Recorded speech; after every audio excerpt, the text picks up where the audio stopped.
رسول الله صلی الله علیه وسلم فرمایي چې په مخکینی امتونو کې یو کس وو، هغه ځمکه خرڅه کړله. په چا باندې چې خرڅه کړله نو هغه یو ورځ لګیا و په هغه ځمکه کې څه کرلو، نو چې ځمکه یې څنګه وکنستل نو په هغې کې یو خزانه راووتله.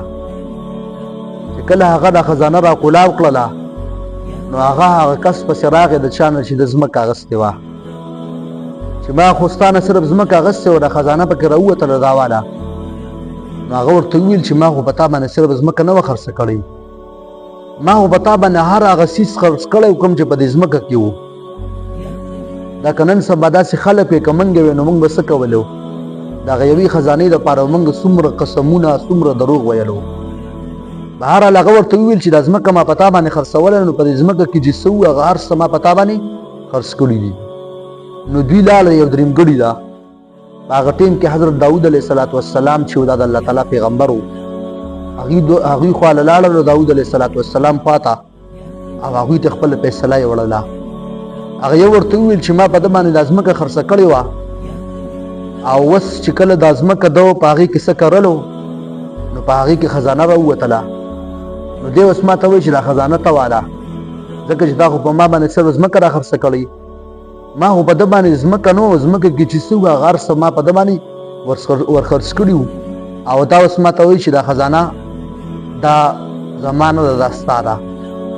چې کله دې دواړو دا خبره وکړله نو داود علیه السلام دې دواړو نه تپوس وکړو چې اصل کې ستاسو دا جګړه په دې باندې ده چې یو کس وایي چې دا خزانه زما نه ده، ځکه چې ما خو صرف ځمکه خرڅه کړې، خزانه مې نه ده خرڅه کړې. او دا دویم کس وایي چې ما خو صرف ځمکه اغستې ده، خزانه خو ما نه ده اغستې. نو تاسو داسې وکړئ چې ستاسو اولاد شته؟ نو هغه یو ورته وویل چې او زما یو لور ده، او هغه بل ورته وویل چې زما زوی دی.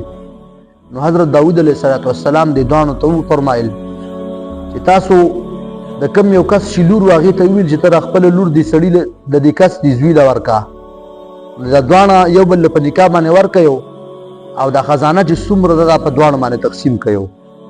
د الله شان ته وګوره څومره مزیدار ښکلې فیصله داود علیه السلام وکړه ده.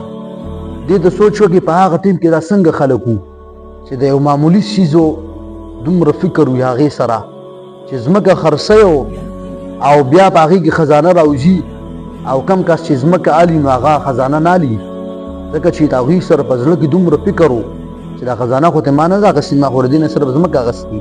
نو سوچ کوئ دې ته که نن سبا دا موږ وې نو موږ به څومره قسمونه څومره دروغو او د هغې د دروغو باندې حاصلولو دپاره به موږ څه نه کولې.